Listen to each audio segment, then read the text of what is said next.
Radio Pax. Bienvenido a Radio Pax. En este episodio, el youtuber Davi estará explorando los orígenes de la iglesia primitiva, desde los tiempos de Jesús y los apóstoles hasta la era del evangelio digital, nuestros tiempos, pasando por la consolidación del cristianismo en el Imperio Romano, el gran cisma de Oriente y la Reforma Protestante, todo presentado en una línea del tiempo de una manera dinámica y fresca, como es el estilo de Davi. Prepárate y ponte cómodo los próximos minutos. Bienvenido una vez más a Radio Pax.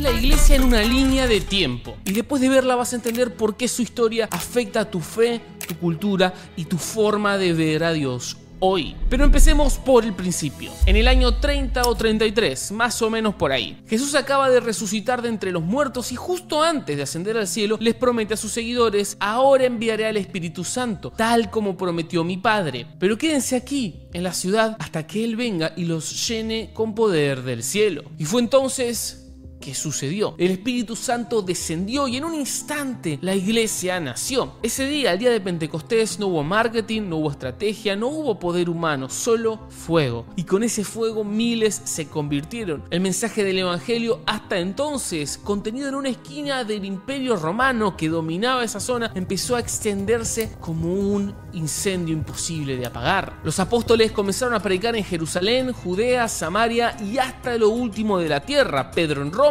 Tomás en la India y Juan en Éfeso. Cada uno dejó una huella, pero todos enfrentaron persecución. Porque en el siglo I la iglesia era un cuerpo perseguido. Desde el reinado de Nerón, donde los cristianos eran quemados vivos o arrojados a bestias, hasta Domiciano, que los cazaba como enemigos del imperio. En este contexto de persecución se empezó a definir también la base de la fe. Los textos que hoy forman el Nuevo Testamento comenzaron a circular y a ser reconocidos por las comunidades. Evangelios, cartas apostólicas, también el libro de Apocalipsis. Aunque no había un canon cerrado como el que tenemos hoy, los textos inspirados eran copiados, compartidos y leídos en secreto en casas, catacumbas y cuevas. El cristianismo no era una religión oficial, pero ya era algo imparable. Llegamos así entonces al segundo siglo. Y acá sucede algo muy interesante. El movimiento cristiano había alcanzado regiones como Cartago, Alejandría, Antioquía y hasta Edesa en la Mesopotamia. Se fundaron incluso comunidades en lo que hoy es Qatar y Bahrein, bajo el manto de lo que luego sería conocida como la Iglesia Siria de Oriente. A pesar de que no había ni recursos ni templos como tales, la iglesia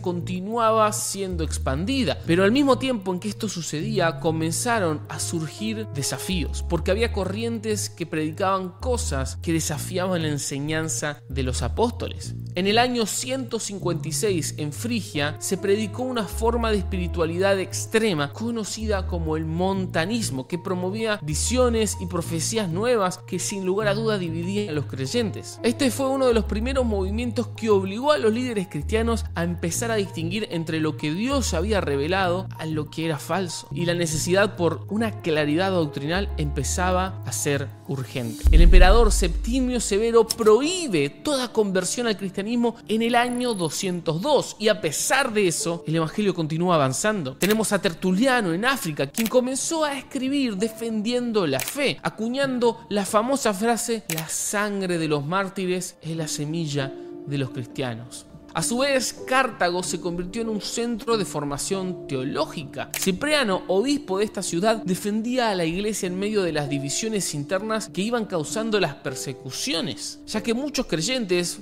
por la amenaza de morir, terminaban renunciando a su fe, aunque sea temporalmente. Eso traía el debate: ¿debían ellos ser aceptados de nuevo cuando las cosas cambiaran? ¿Eran acaso sus obispos o sus prédicas válidas si ellos habían decidido darle la espalda al maestro para evitar la muerte? Bueno, estas preguntas comenzaron a dar forma a lo que con el tiempo se volvió la disciplina de la iglesia y el arrepentimiento público. En Egipto surge la figura de Pachomius, considerado el padre del monasticismo cristiano, con una propuesta radical: apartarse del mundo para ir a buscar a Dios ayunando, orando y estudiando. Nacieron así los primeros monjes cristianos, o las comunidades monásticas, que más tarde iban a ser el pulmón de muchos movimientos cristianos. Para finales de este siglo, el cristianismo ya estaba en todos los rincones del imperio y aunque era ilegal, no podía ser ignorado. Los mártires fieles, la expansión de este mensaje y el crecimiento de comunidades sólidas que ya llevaban muchas décadas compartiendo de Jesús hicieron que inclusive los emperadores comenzaran a ver al cristianismo como algo más que una simple secta judía. Pero el cambio más grande vendría en el siguiente siglo, con el nombre de Constantino. Pero en este siglo tenemos al primer país oficialmente cristiano. Y no es Roma, no es el imperio, sino que es Armenia. Es en esta pequeña nación donde el mensaje de salvación transformó la vida del rey Tiridates y todo su pueblo. En el año 303 la iglesia enfrentó la persecución más feroz de toda su historia hasta este momento. El emperador Diocleciano desató lo que se conoce como la Gran Persecución, donde templos cristianos fueron destruidos, libros quemados y miles de creyentes encarcelados o ejecutados. Parecía el final de esta fe, pero en medio de este caos algo nuevo surgió. Y acá sí entra a jugar el señor Constantino. Según los relatos históricos, todo cambió en el año 312, en la víspera de la batalla del puente Milvio. Constantino, quien era pagano, se preparaba para ir a guerra, enfrentando a su rival Magencio. Esa noche tuvo una visión clara del cielo, donde una cruz brillante con una frase en latín lo iluminaron y pudo leer "In hoc signo vinces", con este signo vencerás.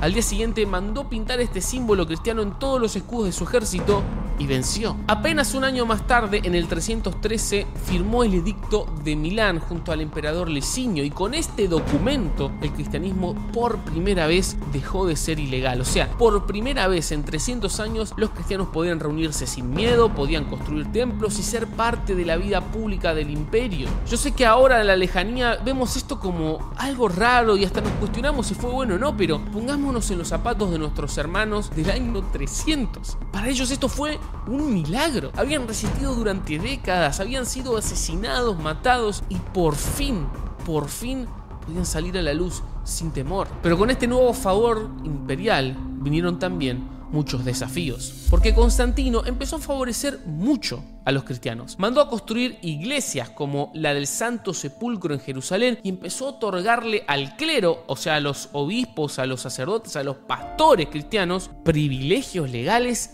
y también económicos. Esto empezó a transformar a los líderes de la iglesia en figuras públicas con poder, algo absolutamente impensado apenas un par de meses atrás. Además, abolió la crucifixión como castigo. Ya no se podía crucificar a nadie en todo el imperio. En el año 325 convocó al Concilio de Nicea, el primero en reunir obispos de todo el imperio. El objetivo era claro. Había un hombre llamado Arrio que enseñaba que Cristo no era Dios, que no era divino, y estaba teniendo muchos seguidores. Y la idea de esta gran reunión era poner las cartas sobre la mesa y arrojar luz sobre confusiones. De este concilio surgió el credo niceno, una declaración que todos los cristianos de todo el mundo afirman a día de hoy: Dios de luz de luz, Dios verdadero de Dios verdadero. Ese es Jesús. Con esto, el cristianismo ya era una institución, tenía doctrina, tenía escritura, tenía jerarquía y empezaba a tener poder. Un dato no menor es que alrededor de esta etapa empieza a surgir la veneración a los santos, a los mártires que dieron su vida por el evangelio, a figuras cuya vida se consideraba ejemplar, dato de vital importancia. En el año 337 Constantino murió, pero su legado ya estaba en marcha. Para finales de este siglo, el emperador Teodosio I declaró el cristianismo la religión oficial del Imperio Romano. Desde entonces, la herejía, el error doctrinal, ya era más una cuestión de crimen de Estado. La línea que separa al poder político del espiritual empezaba a borrarse, y esa unión tenía frutos y consecuencias. Empezó la represión de religiones paganas, templos, estatuas, todo lo que no tenía que ver con el Dios cristiano fue destruido. En poco tiempo la iglesia pasó de ser perseguida a persecutora. Durante los siglos IV y V se celebraron muchos otros concilios clave, como el concilio de Constantinopla, que reafirmaba la divinidad del Espíritu Santo, o el de Éfeso, que condenaba a Nestorio, quien afirmaba que María no podía ser llamada Madre de Dios. En el 451 el concilio de Calcedonia definió que Cristo era una sola persona con dos naturalezas, totalmente Dios y totalmente hombre. Y esta declaración causó la primera gran fractura de la iglesia, porque las orientales, como la copta, la armenia y la siria,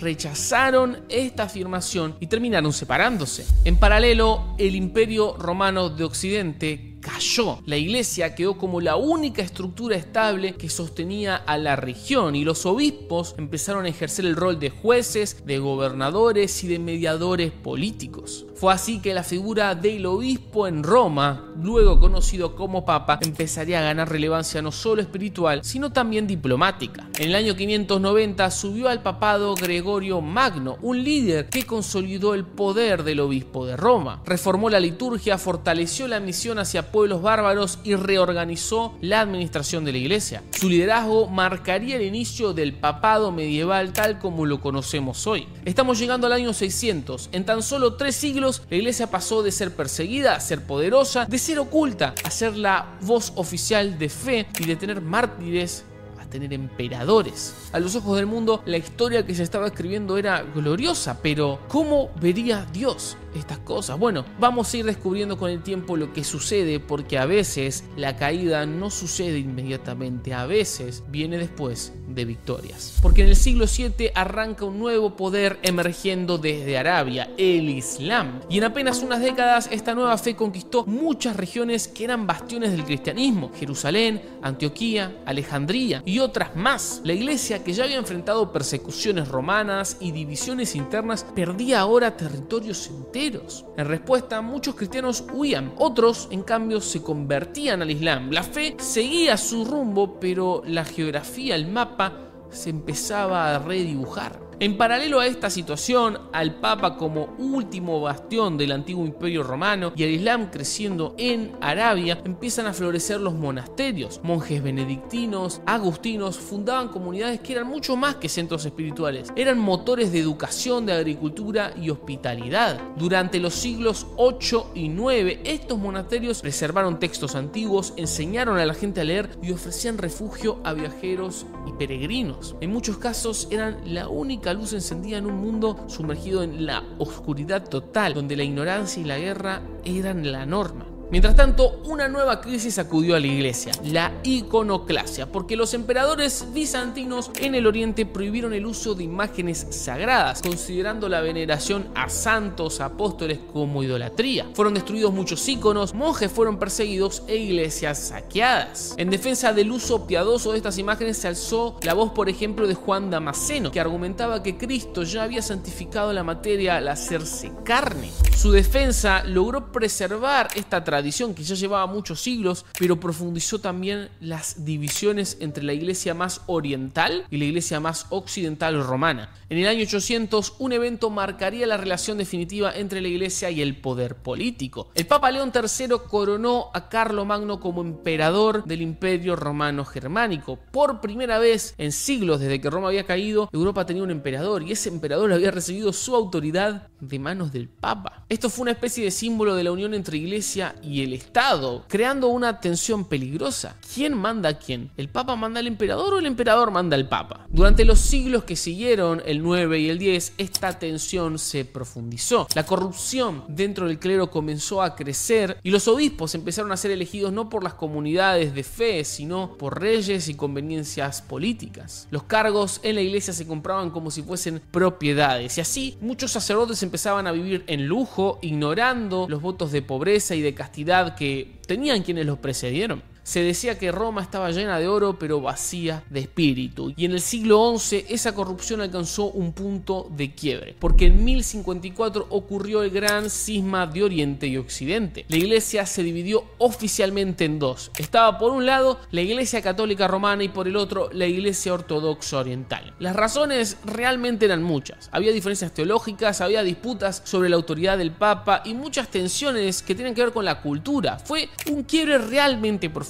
tan profundo, que si quieren podemos hacer un video completo explicándolo. Realmente créanme que vale la pena. De hecho, deja tu comentario acá debajo si querés ver este video. Pero mientras una parte se dividía, otra se expandía por la espada, porque en 1095 el Papa Urbano II convocó a la Primera Cruzada, un llamado a liberar a Jerusalén de los musulmanes. Miles de caballeros marcharon con la cruz cosida en sus capas. Y algunas de estas cruzadas tuvieron un poco de éxito, porque lograron volver a poner reinos cristianos temporalmente en Tierra Santa, pero otras terminaban en masacre y en caos. Esta mezcla de fe con guerra yo creo que transformó el alma de la iglesia notablemente, porque luego, durante los siglos XII y XIII, comenzaron a surgir nuevas órdenes. Los franciscanos, que predicaban la pobreza radical inspirados por Francisco de Asís, son un ejemplo de esto. Estas órdenes intentaban devolverle al cristianismo su humildad original, su esencia, y por un tiempo en determinados lugares lo lograron, porque florecían los testimonios de hombres y mujeres que renunciaban a todo para seguir a Cristo. En este mismo periodo se fundaron las primeras universidades europeas. La iglesia era quien enseñaba física, matemática, aritmética y derecho. En medio de todo este renacer intelectual empezó a destacar un hombre que seguramente te suene un poco: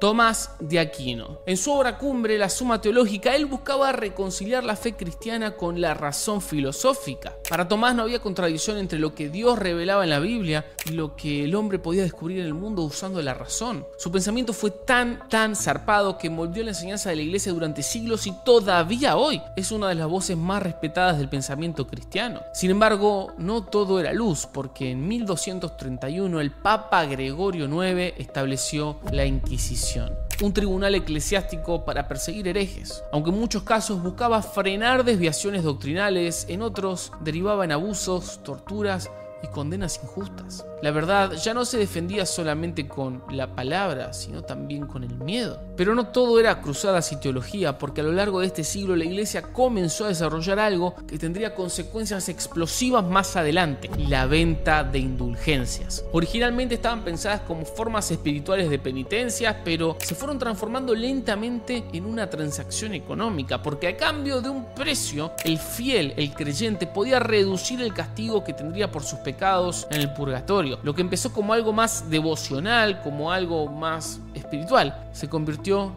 en una práctica, en un sistema económico, político y casi corrupto. Menciono lo de las indulgencias porque es la chispa que siglos más tarde va a encender uno de los mayores cambios en la historia del cristianismo: la Reforma Protestante. Pero no nos adelantemos, pasemos primero al siguiente periodo de nuestra línea de tiempo, el siglo XIV. En este siglo una crisis de proporciones bíblicas sacudió Europa: la peste negra. Allí murieron más de 25 millones de personas. En medio del horror muchos vieron el juicio de Dios, otros perdieron la fe. Lo que está claro es que el clero, y cuando digo clero me estoy refiriendo a los obispos, los cardenales, o sea, los líderes de la fe, se mostraron incapaces de consolar al pueblo desesperado. Por ahí porque ellos también lo estaban, ¿no? Además, durante este siglo el papado cayó en descrédito. Hubo un tiempo en el que 3 papas reclamaban ser al mismo tiempo el verdadero sucesor de Pedro, un conflicto conocido como el Cisma de Occidente. La confusión era total. ¿Cómo podía una iglesia dividida guiar a un mundo en caos? Eso era imposible. Pero en medio de esta oscuridad, Dios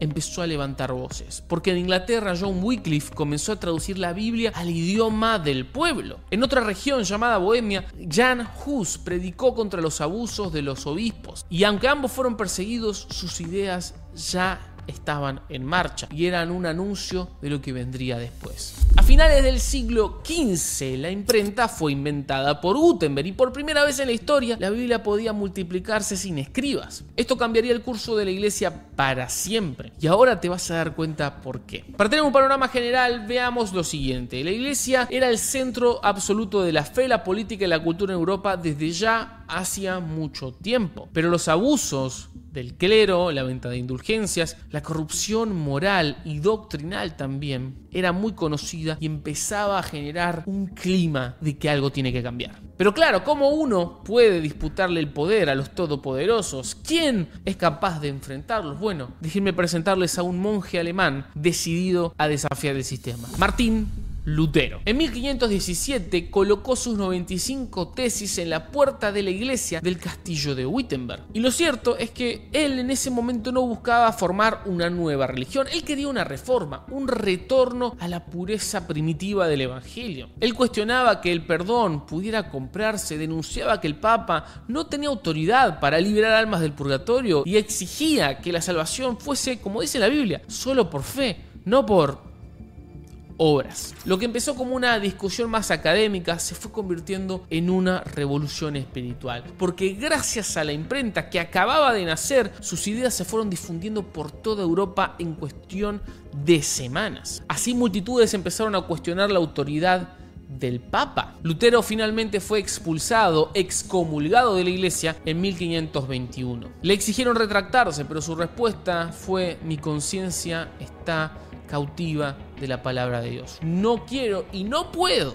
retractarme de nada. Salió del medio de la iglesia como un fugitivo, pero también como el símbolo de una nueva era, porque ya no sería igual la iglesia. Al mismo tiempo, en Suiza, Ulrico Zwinglio lideraba otra reforma, influido por las ideas de Lutero, pero todavía más radical. Él rechazaba todo tipo de imágenes religiosas, la misa en latín, e impulsaba una fe más racional. Poco después, en Ginebra, apareció Juan Calvino, y su teología de que Dios es soberano y de la predestinación marcó profundamente a todos los reformadores posteriores, dando origen a lo que hoy conocemos como la teología reformada. Como un incendio en medio de un campo seco, así se expandió el fuego de la reforma luterana. Y así nació la iglesia anglicana, una mezcla de catolicismo con la doctrina protestante que Lutero empezaba a elaborar. No fue una ruptura espiritual, o sea, vamos a ser claros, esto fue algo político al principio, pero luego trajo transformaciones más profundas. Durante las siguientes décadas, Europa se volvió un campo de batalla espiritual y literal. Surgieron guerras de religión, persecuciones mutuas y divisiones entre vecinos, ciudades y naciones. Pero la reforma también encendió una respuesta por parte de la Iglesia Católica, conocida como la Contrarreforma, resultado de un concilio de casi 20 años en el que revisaron muchas de las prácticas que denunciaba Lutero. Los jesuitas, por ejemplo, son los soldados intelectuales de esta respuesta que los católicos hicieron para la reforma.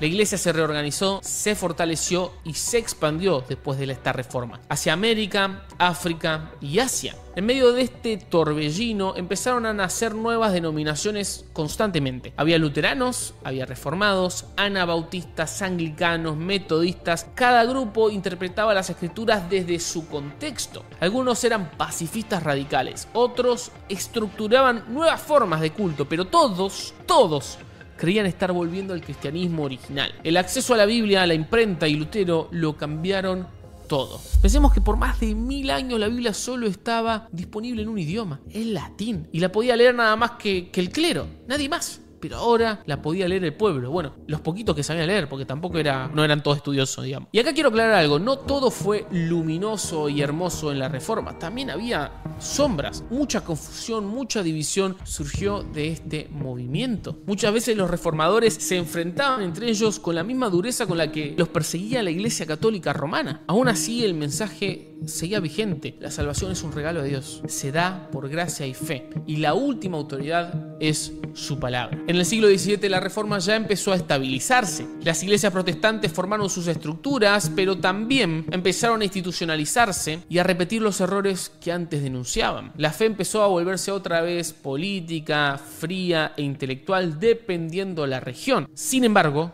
Dios seguía moviéndose. Con el correr de los siglos, ese fuego de la Reforma parecía haberse apagado, o por lo menos menguado en gran parte. Pero en el siglo XVIII, una nueva llama empezó a prender. Y no venía ni de tronos, ni de concilios, ni catedrales, sino de las calles. En Inglaterra, un joven llamado John Wesley, junto a su hermano, predicaba en las afueras de las iglesias anglicanas. Lo acusaban de ser muy emocional, desordenado, pero lo cierto es que el pueblo lo escuchaba. Y esto, que nació como un movimiento de santidad y de pureza, se convirtió en el metodismo, una fuerza espiritual que cruzaría los océanos. Fue así que al otro lado del Atlántico, en las colonias americanas, sucedió el primer gran avivamiento. Predicadores como Jonathan Edwards y George Whitefield empezaron a hablar del nuevo nacimiento, de arrepentirse genuinamente y de que la gracia de Dios tiene que transformar tu vida. Las multitudes se reunían al aire libre, lloraban, oraban, caían. La religión no era una rutina, no era algo de los domingos, empezaba a ser un encuentro constante con la presencia de Dios. Este avivamiento no solo revivió la espiritualidad, sino que impulsó un nuevo espíritu misionero, porque a partir del siglo XIX, miles de hombres y mujeres partieron a predicar el evangelio por todo el mundo. África, Asia, América del Sur, fundando escuelas, hospitales, iglesias. Muchos murieron sin ver sus frutos, pero sembraron semillas que aún hoy florecen. En medio de esta expansión volvieron a surgir las clásicas divisiones. Había algunas doctrinas que se enfocaban más en lo emocional o lo que uno siente, otras en la organización, y así empezaron a separarse y a surgir bautistas, adventistas, congregacionalistas, presbiterianos y más. Cada grupo respondía a contextos diferentes y no todos estaban de acuerdo entre sí. La unidad doctrinal que alguna vez tuvo la iglesia ya era algo imposible, era cada vez más difícil, pero la fe no paraba. En 1906, en un pequeño edificio de la calle Azusa en Los Ángeles, ocurrió algo inesperado. Bajo la predicación de William Seymour, afroamericano, comenzó un mover espiritual explosivo. Había lenguas, sanidades, visiones y danzas. Así nació el pentecostalismo moderno, un movimiento que cruzaría todas las barreras que había, raciales, sociales, nacionales. Para millones este fue el regreso al fuego del libro de los Hechos, de Pentecostés. Las iglesias explotaron en crecimiento en esta primera mitad del siglo XX, pero también se multiplicaban sus divisiones, porque cada vez más denominaciones surgieron. Ya ahora teníamos a los pentecostales, a las iglesias independientes, movimientos carismáticos, y empezó a debatirse cosas más que tenían que ver con la cultura de la época, el rol de la mujer, la relación con la tecnología y el trabajo. Era realmente una época muy ajetreada. La segunda mitad de este siglo trajo un mundo radicalmente distinto. Tenemos en el medio las dos grandes guerras o guerras mundiales que dejaron al mundo fragmentado y dividido. Tenemos también a la globalización que comenzaba y la tecnología, las comunicaciones que estaban en pleno auge. La iglesia enfrentaba un nuevo escenario, lo moderno. En muchas partes del mundo el cristianismo se empezó a institucionalizar aún más, con estructuras, con mega iglesias, con televisión cristiana, libros cristianos, música cristiana, eventos cristianos. ¿Te suena algo de todo esto? Surgieron predicadores que llenaban estadios como Billy Graham, Luis Palau o Tommy Hicks, llevando el mensaje de salvación a miles y cientos de miles a campo abierto. El cristianismo era mediático, era masivo y también accesible. Aunque claro, toda esta visibilidad le traía otro tipo de desafíos: la secularización de la sociedad, la revolución sexual de los 60, el relativismo moral y todo ese tipo de cosas que vos y yo ya conocemos muy bien. La primera mitad del siglo, la fe cristiana era la mayoría, pero para finales de este siglo XX comenzó a ser una minoría cuestionada. Pero toda esta cuestión sucede de nuestro lado del mundo, en Occidente, porque en China, Irán y Corea del Norte la persecución hacía que pequeños grupos de creyentes expandieran el mensaje sin templos, sin micrófonos, pero con un fuego que no podía apagarse. Con la llegada de internet y las redes sociales, la iglesia entró en una nueva dimensión. Ahora ya no se predica solamente desde púlpitos, en templos o auditorios, sino que se lo hace a través de celulares, canales de YouTube, y cuentas de TikTok. El mensaje de Jesús cruzaba pantallas, fronteras y algoritmos. El evangelio es ahora también digital. Hoy la historia se sigue escribiendo. Vos y yo somos parte de esta iglesia que enfrenta muchos desafíos. El desafío de cómo permanecer fieles en un mundo tan cambiante y líquido, de no negociar con la verdad, pero de aprender a comunicarla como lo haría Jesús, de no perder la esencia de ser sal y luz, incluso cuando el mundo no quiere ver ni quiere salar nada. Con defectos, con virtudes, separados o unidos, una cosa sigue siendo cierta, amigos: la iglesia está viva y su historia todavía no termina.